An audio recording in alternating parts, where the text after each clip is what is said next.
You're listening to the Slavic Literature Pod, your shelf help guide to all things Slavic.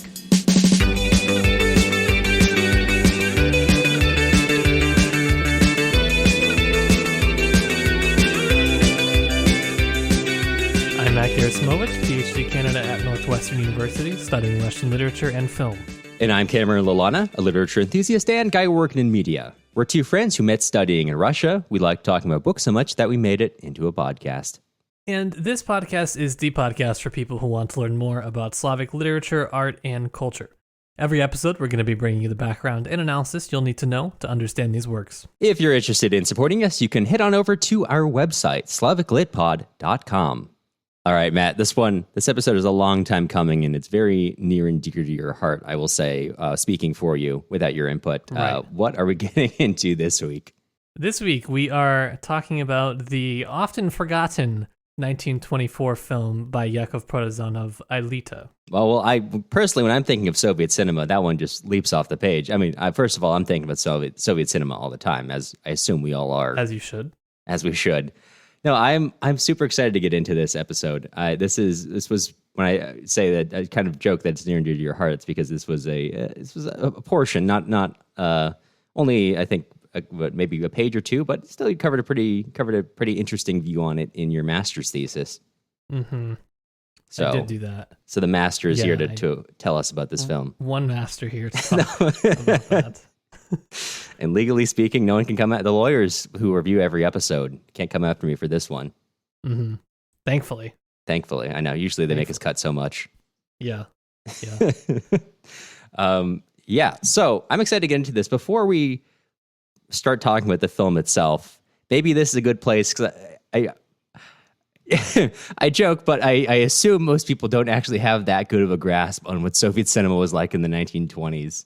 So maybe we should start propaganda, right? But let's start. What was the state of cinema in the 1920s? Where are we? It was quite bad. I joke about the communist propaganda because I think that the preconception of what art at any point looked like in the Soviet Union is so heavily tied up with what art looked like under Stalin that people forget that there were lots and lots of other eras of art. This particular period in the 1920s was probably the freest that existed at any point in the Soviet Union, with maybe some exception for, I don't know, towards the end as it was sort of falling apart. But this was kind of the very glorious, exciting, everyone was really looking forward to the future. There was a lot of optimism, a lot of positivity on what art could do in the new society. But there was also a lot of questions around what role art was going to play. So all these films that are coming out during this time, for the most part, not only are they films as such, but they're also larger commentaries, or can be understood as larger commentaries on the role of art and the role of the director in Soviet society. But in the 1920s, the film industry was not doing so hot. If you will recall from history, there was that little old revolution and then a little old civil war that pretty much completely ravaged the country. And when it came down to setting priorities, there were these silly little things like food and buildings that took place over film stock, which is ridiculous. So for the most part, there was an extreme lack of basic necessities of film. So a lot of the people that we remember today, Protazanov not really being one of those, some of the more famous people that we remember, like Eisenstein, for instance, what they're doing in film schools, they're basically taking these foreign films that they can find, and because they don't have money or funding to buy cameras and equipment, what they're doing is they're just taking out the film and they're just sitting in a room together, cutting it into different strips and rearranging it and seeing what happens.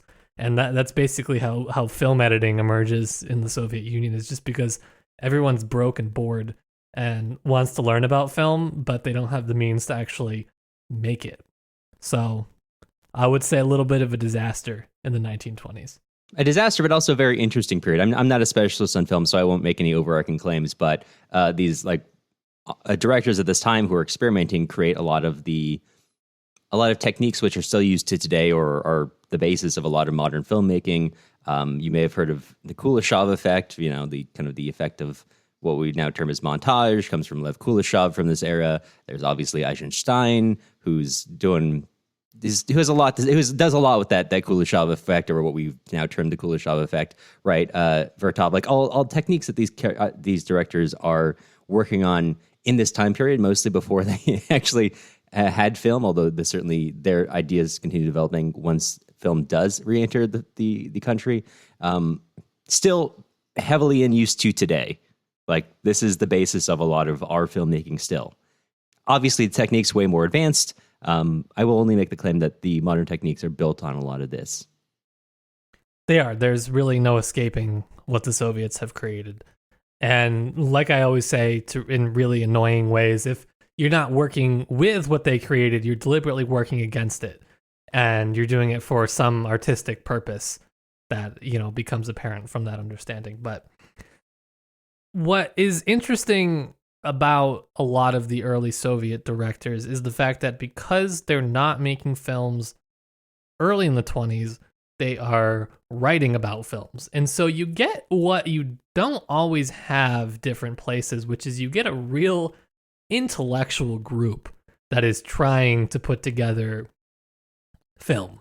And they're trying to understand what their role is. And people might say, oh, how do you know that these directors were really thinking of themselves in this sort of way? How do you know that they were really wondering what their role, what the role of film is in Soviet society and in building communism and doing this and that? Well, because they were writing about it. They have volumes and volumes of Eisenstein's writings where he's doing these things. He's talking about these specific questions.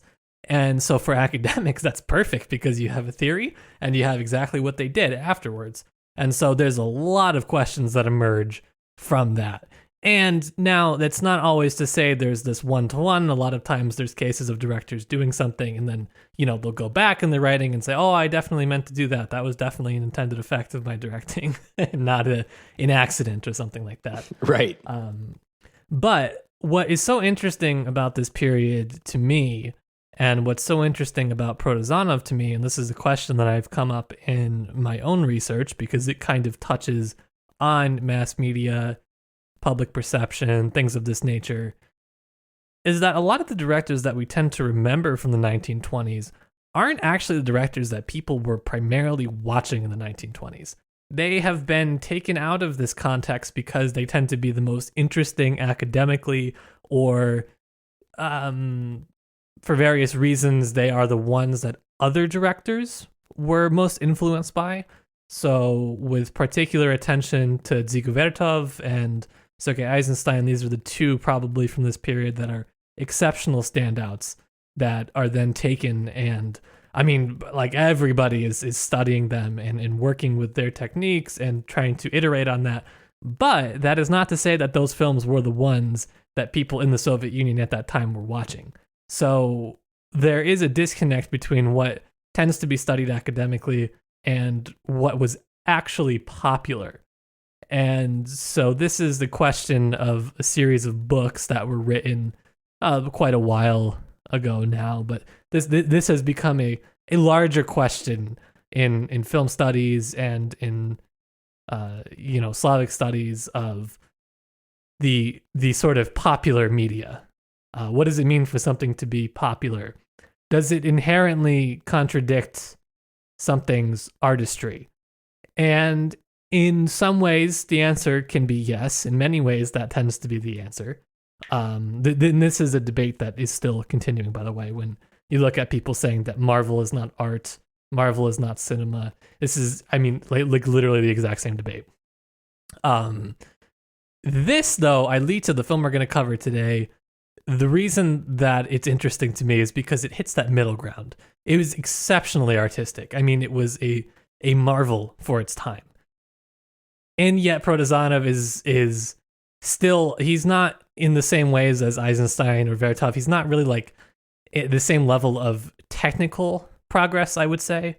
that wasn't the focus of his film. It was his desire to make a popular film.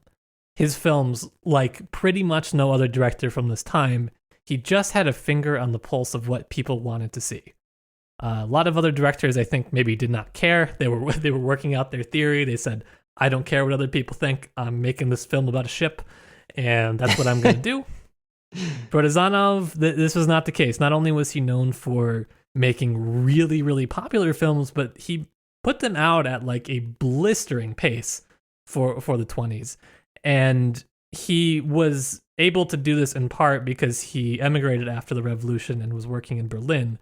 And when it became known that it was safe for him to come back and he had a job there, he was working at a Soviet-German film kind of conglomerate effort through which Aelita was produced and through which a lot of films in the 20s were produced.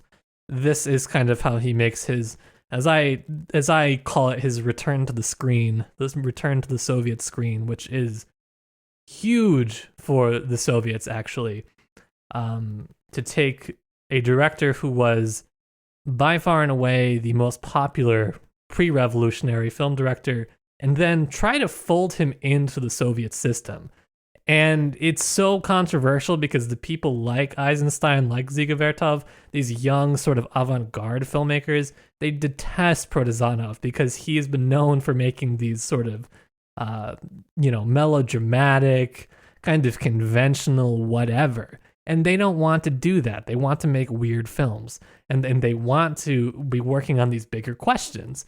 And so Protazanov then has to navigate this sort of middle ground between making popular entertainment and, working within the new Soviet system. And so Aelita being the first film that he makes back in the Soviet Union, it gives us a really interesting perspective on what he thought would go over well.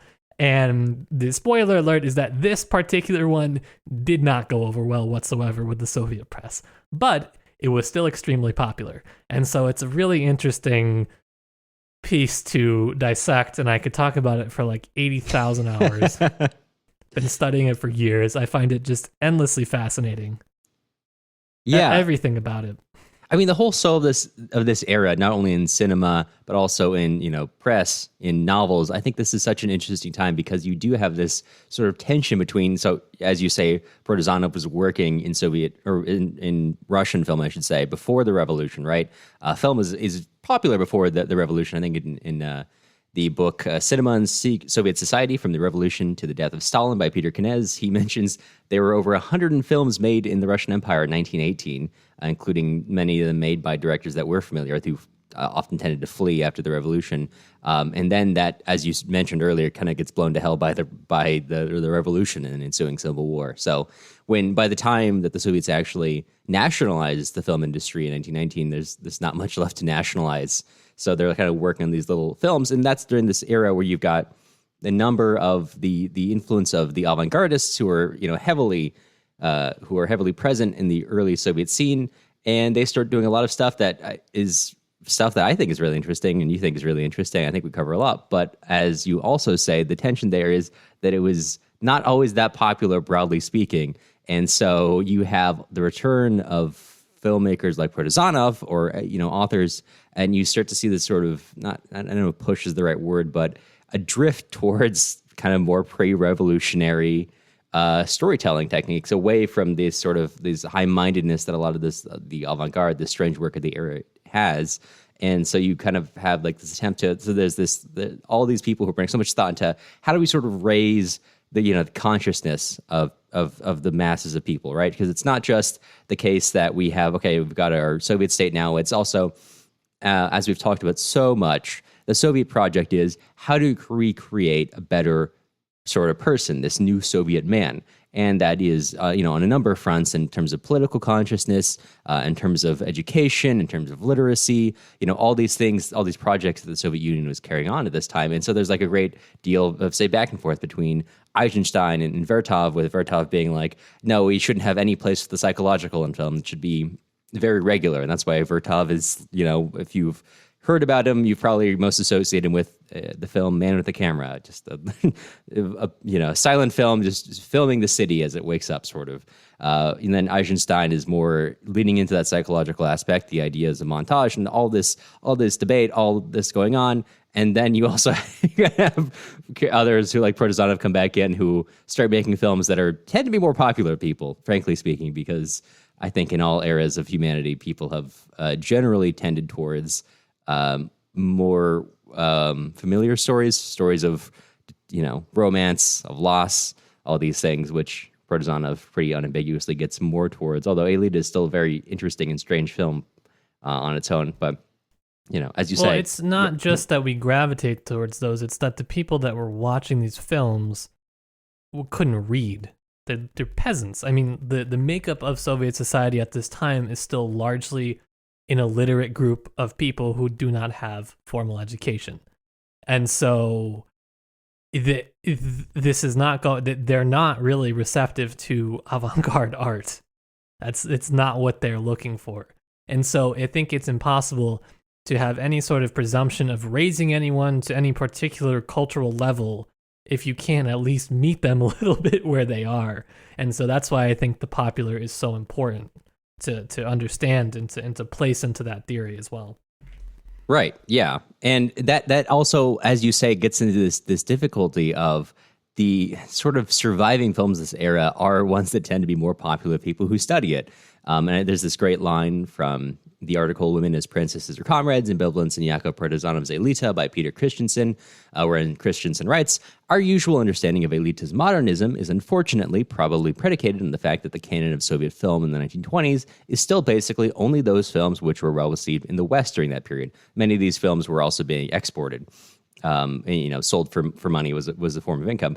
These are the 24 films that are easily accessible on videotape out of the hundreds made in the 1920s. So, to your point, how many dozens of films were not saved because they were not as popular, were not regarded as highly. The Soviet Union was producing, I think, dozens of short didactic films to sort of raise political consciousness, but also to teach people about hygiene or whatever, all these things. And I don't think those have been as clearly saved. So there is a difficulty. A lot in of them are era. saved. They're just not studied, which is the weirder part. Because it's not like the 1920s is an understudied period. It's very popular, and yet even something like this, as you commented before getting on, there's just not a lot written about this film. There's a lot written about Protazanov. There's a lot written about comparing between multiple films. But if you're looking for stuff on Aelita, it's largely just passing references to it, which is weird for one of the most controversial films of the 1920s. Yeah. All right, well, maybe we should start moving towards it. Before we get into it, maybe it's worthwhile mentioning that this is also in 1924, which is when this film was released. We're in kind of full swing of the NEP period, the new economic policy, whereas the Soviet Union kind of steps away from the centralized control of the economy and starts reintroducing what I will say in lay terms is just like sort of a capitalism. You get more business people moving around and moving goods around, instead of a government agency distributing goods everywhere. It's more like local business people, so-called net men, net women doing these things, making these deals, local making business money. Podcasters. Local business, right? New economic podcast. Oh, that should have been our office hours name, New Economic Podcasters. That's a good one. So that's I think relevant. Is there anything else covering the NEP or this area you think is also relevant to mention before we start getting into the film itself? I don't think I think that's the main background of it. It's that this is not a period where you can look back and definitively say that this is Soviet, that this is communist, that this is anything. It's a developing period. And so for that reason, it's very interesting to look at. And it should actually change our preconceptions of what it means to be Soviet. Like I said, in the West, when you say something Soviet, it tends to be synonymous with Stalinist and a vague notion of what that means as well. But when we talk about this period, we are talking about a period of turmoil, a period of rapid change, and a period of general unease. which I think general unease is a good way to maybe go into our quick summary of the film. Let's do it. Take me there in your spaceship podcast, man. New economic podcast, man, please. So, all right. Basic cast of characters. We start off with our a pair of friends, engineer Los, his buddy Spiridonov. Los has just gotten married to this woman, Natasha. They are very happily newlywed. At the same time, many people are coming into Moscow at this point. There's a number of people who are evacuating this area, coming for whatever reason the case may be. You have a couple, Erlich and Yelena, who are sort of NEP types. We'll get back to them. And then there's also a Red Army soldier, Gurov, who is coming. He's been injured, so he's coming through to recover at a hospital. The short version of the plot is that there is a radio signal which gets broadcast around the world. Every radio station in the world picks up this phrase, Anta Odeli Uta. No one really knows what it means. One of the radio stations that picks it up happens to be Engineer Los's, and he's really quite taken with this. And so he begins to imagine that it comes from Mars, and we begin to see these sort of fantastical scenes, his daydreams, as we understand, of this advanced futuristic society on Mars, which it's also worthwhile noting that is a monarchical one. You have the Queen, Aelita, from which the film takes its name, and you have all these others kind of fantastical characters, Gore, who, construct this fantastical machine which allows Aelita to spy on Earth and see Engineer Los in particular. You have this Council of Elders, who, as the film later elaborates, actually control this society, so this is very interesting. On its own, it's a very interesting society set up here. And then Los pursues this idea. He's like, I want to get to Mars, and I want to see what's going on here. So that's his subplot for the most of the film. Now, Erlich and Yelena are coming in, and Erlich quickly picks up a job as an apparatchik. He is moved into Los and Natasha's apartment. Erlich and Natasha have a brief interaction early in the film where Erlich is like, hey, I need a place to stay. And she's like, I can't help you. And so he, is mad at her. But when he moves into their apartment, he's much friendlier. He's also without his wife at this point. So it's just him working as an apparatchik and often hitting on Natasha, who seems receptive, much to Los's jealousy. And Erlich at the film is constantly stealing or misappropriating supplies for various reasons. He's inviting Natasha to sort of these old world events, secret galas, right, where she dresses up really nice. He's I don't think he's officially a net man, but very much, a net man type figure who is here to take advantage of the economic situation and really pilfer it for all it's worth. That pilfering goes noticed pretty quickly, and he ends up being investigated, which leads to a whole subplot. But the confusion between the two of them leads to Los and Natasha fighting, and Los disappears for 6 months to go work on a bridge project before coming back, seeing what he thinks is Natasha kissing Erlich, and he gets so mad that when she comes down to greet him, he pulls out a gun and shoots her. I shouldn't laugh; it's really bad. It was very unexpected at that moment. People died. It was like maybe. And this act of violence is actually very interesting to me, but we'll come back to it. And from there, Los kind of flees and disguises himself as Spiridonov. At this point, Spiridonov has kind of disappeared from the film. I don't know if it's ever made clear or if you understand why he's gone, but he's been absent for quite some time.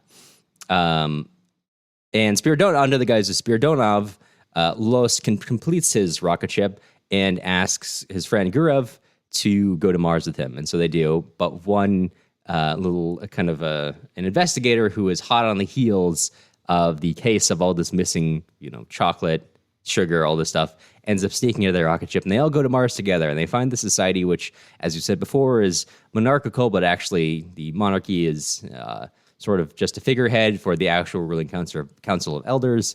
The Queen Aelita is quite taken with Los. And Los has also revealed his, in a particularly funny scene, as they're flying to Mars, the would-be Chekist tries to arrest Spiridonov in relation to the crimes of the missing sugar, at which point Los pulls off to the skies and tells him, some pinkerton you are. You couldn't even recognize a wig and a beard. And the guy responds by saying, well, then you're under arrest for false impersonation. for impersonating someone else. Let's go. He never misses. Unfazed king. Their arrival sets off this whole chain of events, which leads to the Council of Elders arresting the Queen and the Earthlings, who they do not want there. And in the prison pits of Mars, they foment revolution. Throughout this film, we've come to understand that this is a intensely, it's a monarchy, of course, it's intensely stratified, but like the majority of the populace are workers. And they are reduced to such the point that at one point in the film, I think they realized that we would I forget the reason why exactly, but we need to freeze about a third of our populace. And so the other populace dutifully goes to be frozen, right? They're nothing more than Roman style slaves who exist only to be workers. And in the prison pits, they foment revolution. And they tell them about the great Soviet Union. And you've got this fantastic scene where a shirtless blacksmith hammers out a sickle, which he then overlays the hammer is used to hammer it out. Subtle, I know. You might be thinking. It's really subtle filmmaking. And that leads to a revolution, which Aelita says, I want to join. And Gurov is like, hey, I don't know how I feel about the masters leading the revolution, but they let it go up until the point when the sort of guard of Mars sees the Queen and ends up joining these rebelling workers, which at some point everything seems great until the Queen turns to the guard and says, now shoot them, send them back in. And it becomes clear that she's actually used this chance to take control finally for herself from the Council of Elders and from the workers. And in a fit of rage, Lus, seeing this happen, has an interesting scene where he begins to see the Queen, Aelita, as his wife, and then pushes her off the stairs, killing her for a second time. A lot of violence against his wife in this film. At which point, suddenly Los wakes up and realizes that he's been at a train station. It's basically all been a dream from the moment that he is attending, from the moment when Natasha is killed until now. This has all been a dream of his. And in reality, he actually missed. It wasn't the case that he didn't shoot at her at all. It was the case that he did shoot at her and he missed. And very uncritically, she's like, oh, well, welcome back. I'm so glad that you've come back to me. And he says, look, I've got to stop daydreaming because for the real world, the important things to focus on are happening right here. And that's where the film ends. And the message was what? I guess that's what we're spending the podcast debating. But I think the typical takeaway, right, is like, okay, it seems straightforward where you've got this attempt to foment revolution. The Soviet Union's good is basically it. I mean, we need to also stop focusing on these strange things, these strange daydreams, and focus on building our own society. I think that is the straightforward understanding of this film. However, I think there are a number of features in this film which make it complicate that point. Yeah. Is there that I know you would like to start in plenty of places, but where do you want to start as a resident master in this subject? Well, I meant the Anta Odeli Uta. Oh, yes, that's right. That message. Yes, and it turns out that Anta Odeli Uta is a part of a tire company ad, which he's integrated into his daydream. Now, here's a little something about that. If you take the A from Anta, ELI from Odeli, and the TA from Uta, you get Aelita. Huh. It's a fun fact. Wouldn't you know? Yeah. This is also kind of the time where you have the futurist poets and a lot of wordplay coming out, and specifically a lot around sound, this is just kind of like a funny, I don't know, just like a funny bit of trivia, I think. I'm not sure it goes to a larger point, but it's just amazing that there's even linguistic wordplay in a silent film. Right. So, I like to do that with my students. Blows their mind when you do that. Put that up on the whiteboard. They may not be interested in the thorough examination, but do they love a fun fact. They do love a fun fact. You get them with that, and you say, all right, now it's time to talk about 4 weeks of Hegel. How is he relevant? You're going to find out.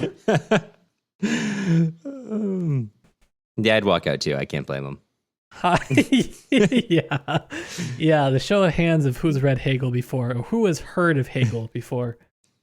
But I think the massive disparity, who has heard of Hegel before, everyone raises their hands. Who has read Hegel? About half of them raise them. And then who understands Hegel? Everyone but maybe 2 hands go down at that point. Oh, nobody has done either. So I have to then, my backup plan is, can anybody tell me the name of the philosopher we talked about in class whose name rhymes with bagel? And I'll get 1 or 2 from that. Oh. Well, I'd say something about the youth, but frankly, I don't know if the reaction to Hegel has ever been any different. I rather suspect that's the reaction Hegel got from his own students. From his own family.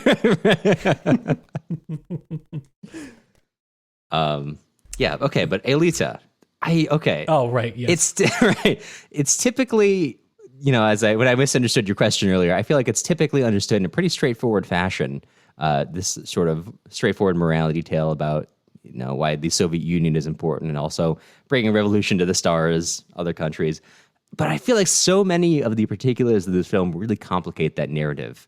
But now I'll get to that later. But is there anywhere that you want to start here? I do. But do you think before we start, we should take a quick break? Yeah, maybe actually that would be, considering how long this is gone, might be good. Yeah, we'll be back in just a second. This episode was brought to you by you, our listeners. You can support independent podcasting by heading to our website, slaviclitpod.com. You'll get access to the notes we used to make this episode, including links to all secondary sources mentioned. If you want to support the show but don't want to spend any of your hard-earned NEP rubles, you can join our email list for free at slaviclitpod.com. Or you can leave us a nice review wherever you get your podcasts. Questions, comments, want to appear in our office hours podcasts? Drop us a line. You can reach our voicemail at 209-800-3944.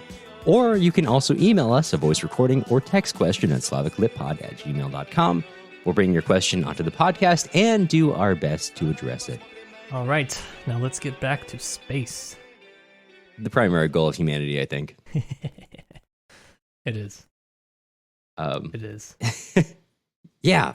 Okay, so I kind of just wanted to start on the style of it. Okay. Aesthetically, great. Perfect. Awesome. It's awesome. It's so good for 1920s. It's so influential on so many other things. Just that sort of very linear, constructivist, in particular the scenes on Mars is what I'm referring to. The set design, the costuming, everything about it, A++. Amazing. Now, it was expensive, but it was really cool. Right. And so I kind of wanted to just mention that briefly because I feel like it's a lot more expressive than a lot of people might think that I don't know, a silent film from this era might be. I'm not sure how familiar a lot of people are with silent films, to be honest. I'm assuming that we're working people that are not that familiar with it. Yeah, not very. Yeah, I assume I'm working with like the level of a lot of my students. A lot of my students are like, I've never seen a silent film. And I said, all right, buckle up, because that's all we do. No, I will say for this one, it really shows how good of a director Protazanov is, because normally I've seen only a couple of films from the 1920s.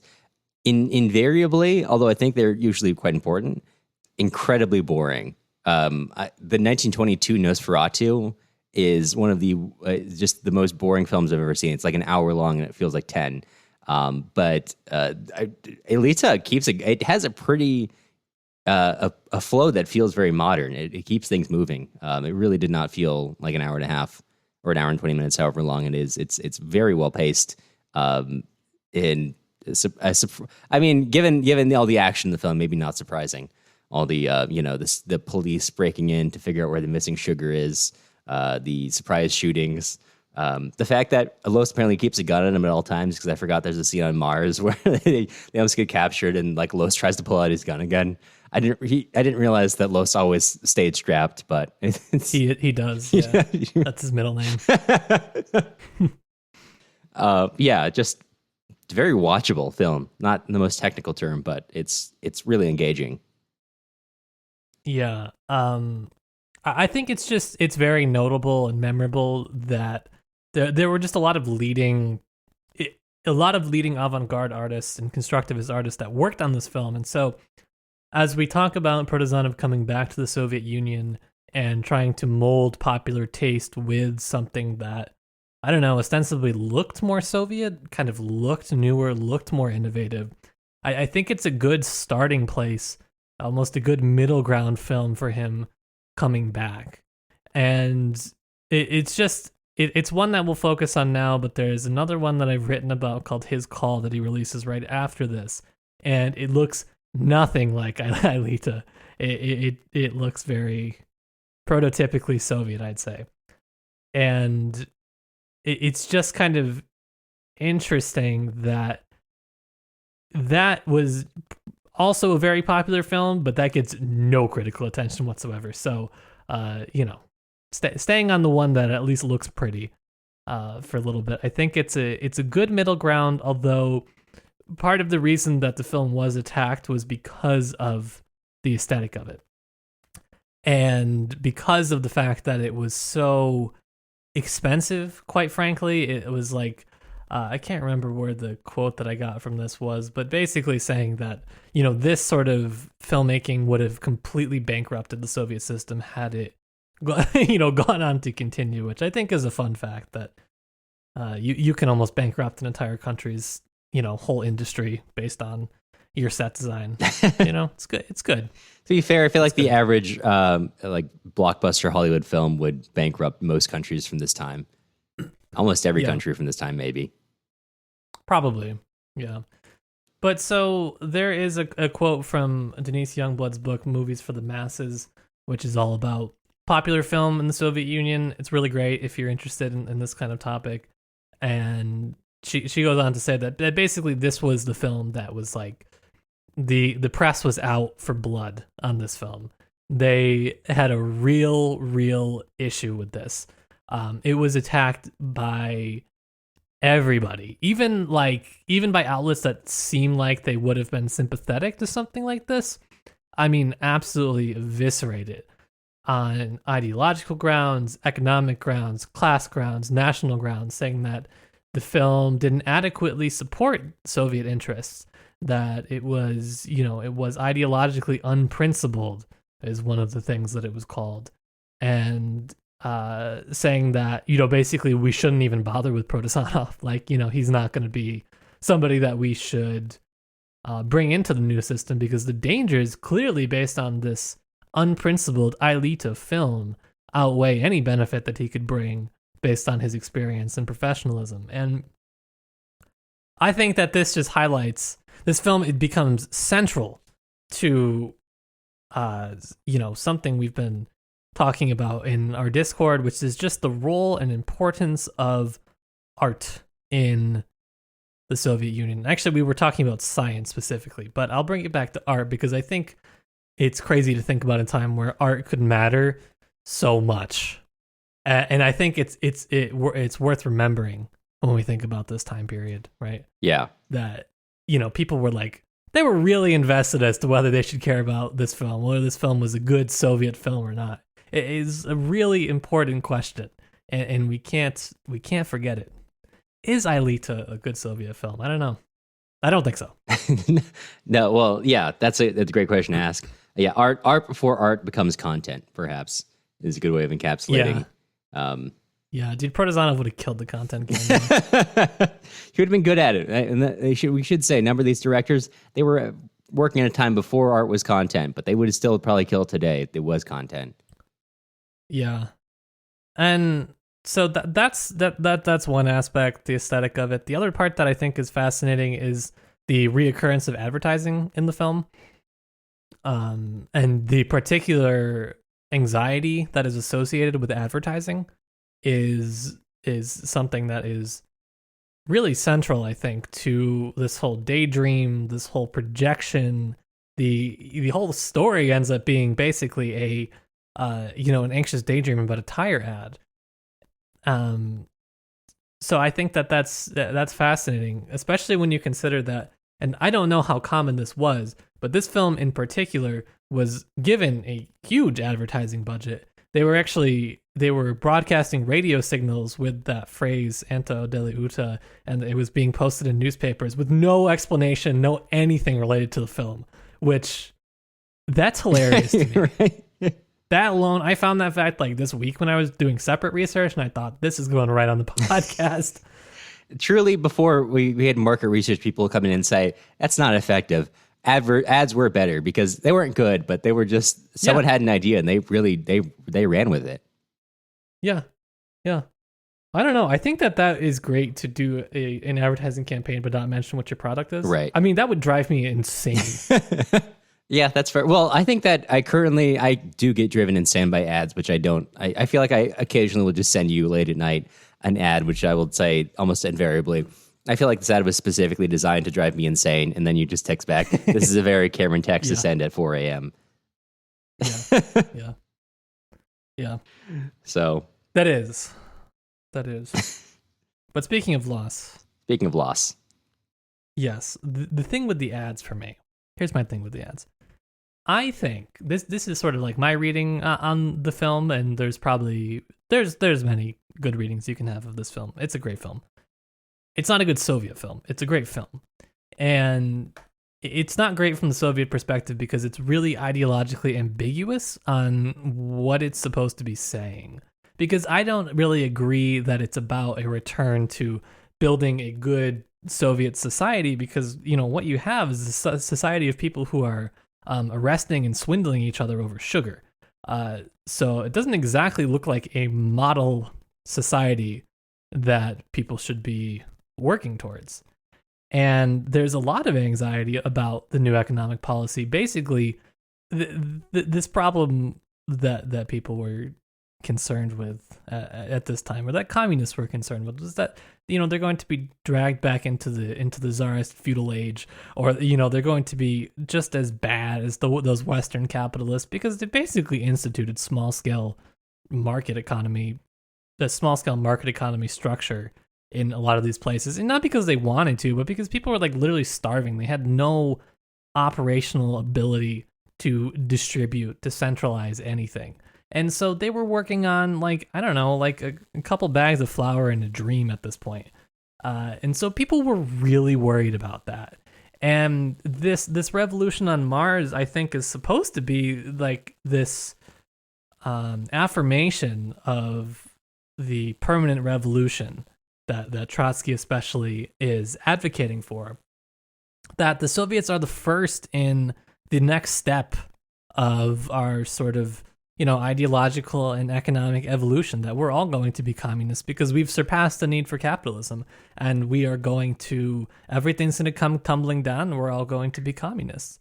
But even that fantasy doesn't even come to fruition. It's immediately, the revolution on Mars is immediately betrayed and stabbed in the back.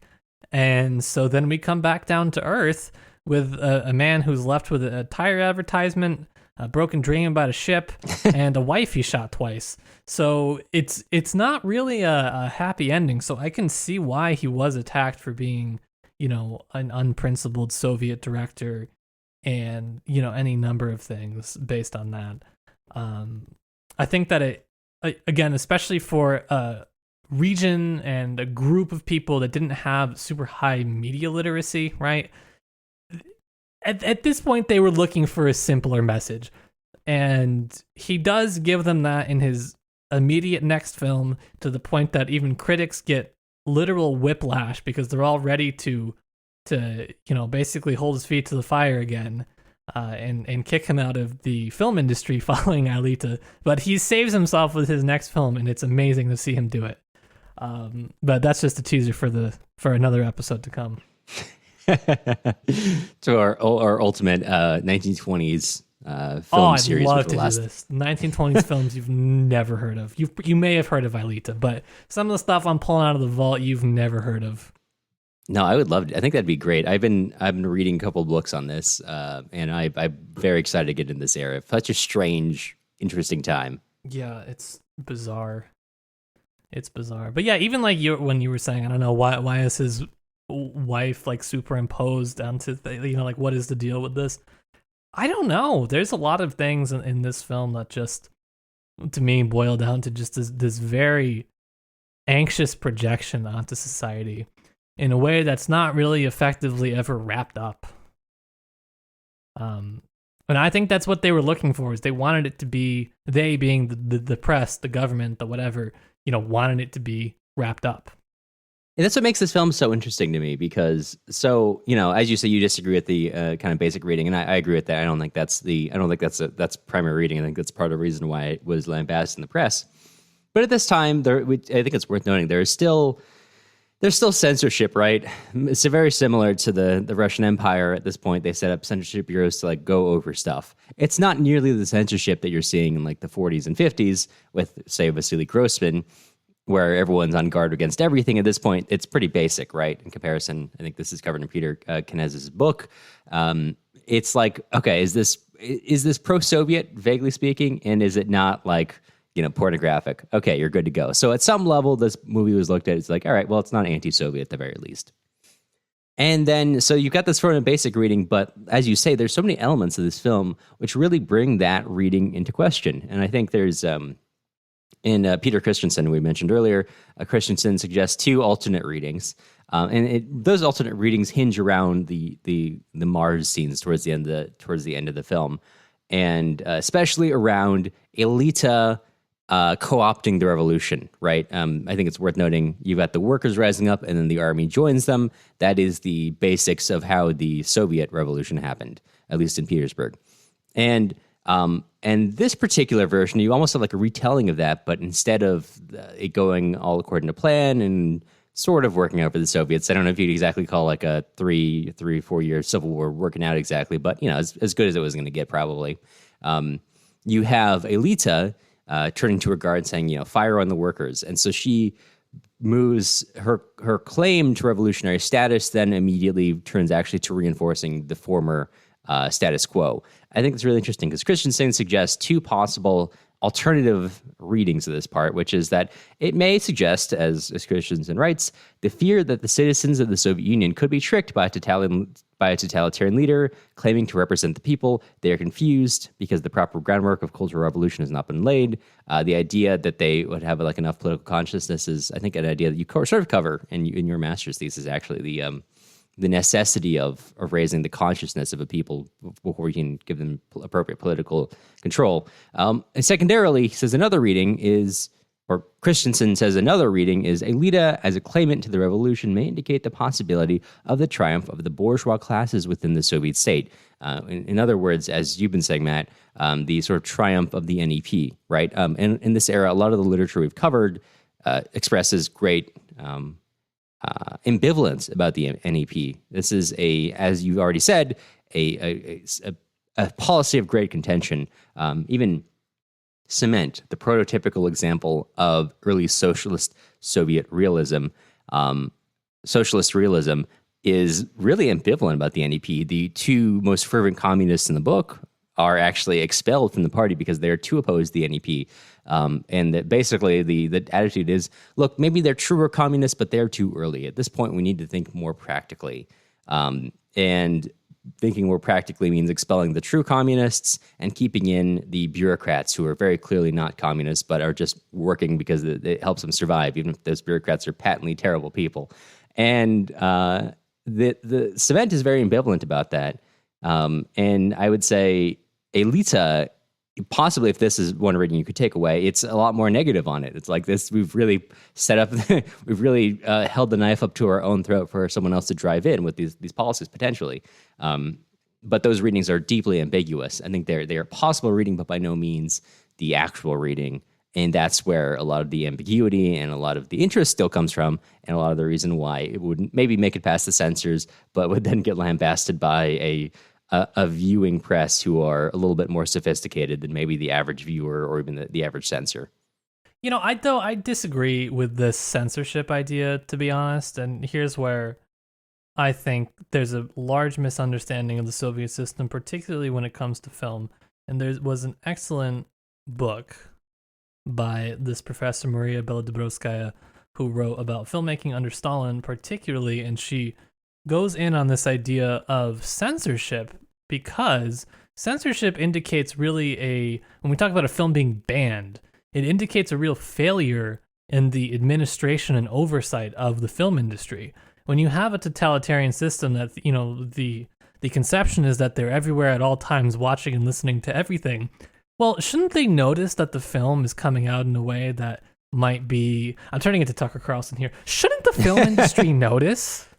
Shouldn't they notice that it's coming out anti-Soviet? Where are the censors? And who censors the censors? Anyways, sorry, I just heard a tinge of it in my voice, and it just... I think you should work on that. I think you should maybe make that a more regular bit. Yeah, I think I should. But so anyways, what she theorizes is that a film being banned, of course it's a form of censorship, but actually it indicates that throughout most of the process, there was not a lot of censorship. And what you see from Protazanov, from his experience, lovely as it was with the Soviet press, is more of a self-censorship than an official censorship. And even still through filmmaking under Stalin, what you see is that these directors who are truly regarded as great artists, throughout the process, a lot of them are left alone. They're given massive budgets. They're given all sorts of official support. And, when it goes up to the top and they say, oops, we don't like that, well, it gets banned. But what was going on for years before that while this was being filmed? And so in this book, part of the theory is that the Soviets really lacked this sort of middle management that exists in Hollywood, the people that are crunching numbers and trying to get people to adhere to deadlines.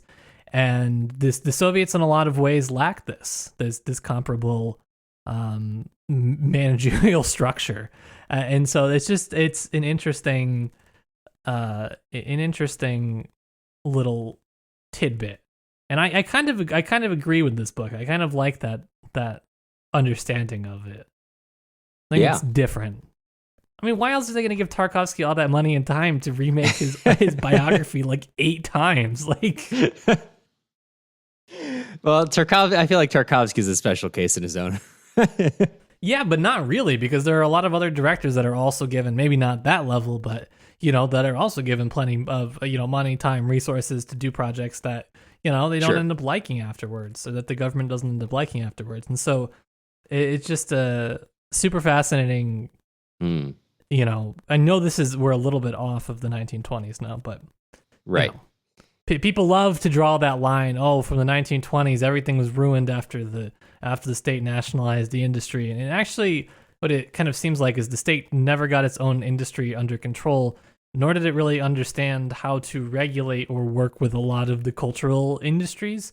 And that's what ends up causing the whole underground literary scene. There's so much. There's so much to it. Right. Well, it is off topic, but I think the typical conception of, first of all, the typical conception of the Soviet Union kind of projects Stalinism over the whole time period rather than the actual age of Stalinism. But secondarily, it projects onto it, it kind of mistakes the immense bureaucracy of the Soviet Union for the immense scientific approach to life that we have. Whereas, as you say, now we've got a whole class of middle managers crunching those numbers, doing risk analyses, doing test screenings, all these things, in the way that basically every part of our experience and everything we do now, from going to the movies. Name more jobs that way employers know not to hire you. Go ahead. Right. This podcast has already made us pretty unemployable, I think. But every step of life is checked 5 times over, right? Down to the apps on your smartphone, if you have one. You've got, I don't know how many people, from designers to middle managers looking at those designs to someone looking at the color scheme. This intense, I don't know what to call it, of the study of our own life is not true for the Soviet Union. But we have project managers, right? It doesn't really seem like the film industry had that. No. Directors in particular in the Soviet Union had a much higher degree of control than their counterparts in other places. It was also, I'm not saying it's it wasn't a difficult place to work and that there weren't restrictions and that, You weren't afraid that you were going to lose funding or something like that. I'm just saying it didn't exactly work how people tend to think it worked. Especially in that kind of 1984, every Yeah, moment of your exactly. shoulder. Certain periods, certain times, certain people, for sure. Everyone, everywhere, all the time, absolutely not. No, it was closer to a bureaucratic comedy of errors, especially especially in this period. Yeah. But I mean, self-censorship is also a very interesting topic. Yeah, I think, well, it's more relevant than often official censorship. I mean, the same is true for like, I remember I was doing an analysis of modern press in like Russia, but this was probably back in like 2016, 2017. And when I was like looking into it, there's a lot of talk about censorship. What I found is more often than not, it seemed like the issue was more so self-censorship. I mean, the same as, I think the issue with censorship is almost always more around self-censorship. As you say, maybe the fact of having to censor something is already a failure in itself, and most successful systems induce its participants to self-censor way before they ever get to that point. Yeah. And it did. If you look at his next film, he sort of falls in line. And I think that's okay for him. I don't think he really, I don't know that he was necessarily trying to rock the ideological boat. He wasn't one of those directors, in my opinion. It seems more so like, this is complete conjecture, a relatively earnest attempt made by someone who's not a true fellow traveler, so to speak. I don't know. I don't think there really weren't, this, like you said, the Soviets made 100 films over what period, I can't remember, but if you compare that to any other country, they're getting absolutely killed. People aren't watching Soviet films. They're watching foreign films at this point. And that's a disaster. So, the fact that anybody was even willing to watch this and that it was so popular, it was moving in the right direction, even if there were qualms about the ideological content. Right. So, yeah. There's an hour of talking about ideology and not about the film. So, the classic Slavic Lit Pod experience. Yeah.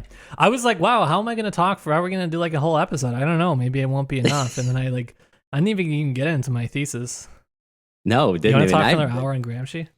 I'm ready. I would love to do. I still want to talk about women in this film. I think that's like a super unaddressed question of the place of women in this film, specifically Los's own his own relationship with his wife, which is violent in a way that's completely unaddressed. Like the fact that he, not to hijack this part of the conversation, but the fact that he reacts to her apparent infidelity by what he thinks is shooting and killing her, but actually shooting at her, is completely unaddressed by the plot. It's treated as like, so later on he's like, oh my God, I'm so sorry for shooting at you. She's like, oh, it's okay, don't worry about it.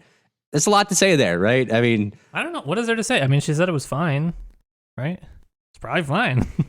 Yeah, I don't know. This is why I want to read. I want to get into more authors like Kollontai at this time, because there's so much, like, what is the experience of the average woman at this time? Not, it's documented by historians, yes, but documented at that time. Sure, there's plenty of writing, but how accessible is it? I would love to dive more into that topic, especially because, like, there is that whole relationship which is completely unexamined, but secondarily, like we say, I'm still not certain what the meaning of the overlaying of Los's of Natasha onto Aelita means in this case, or specifically that Los kills his wife apparently multiple times over in one film. I don't really know what to do with that, but it really is holding my attention still. Well, it sounds like you got something to write about then.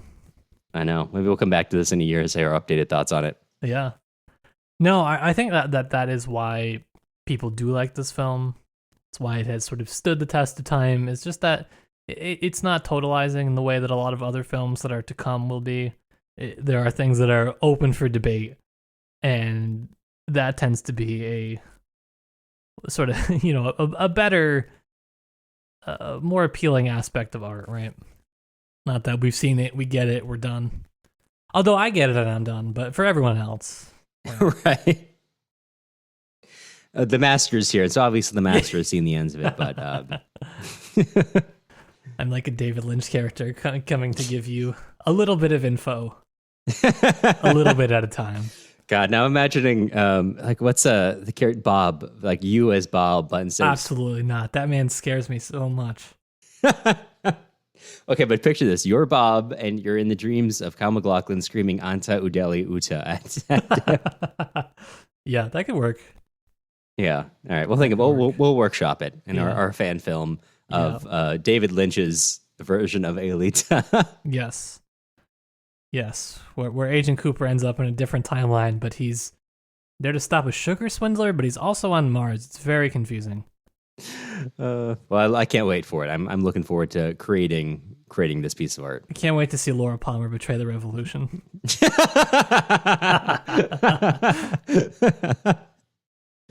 You've got a little red handkerchief floating in the water. No, little white body floating in a piece of plastic.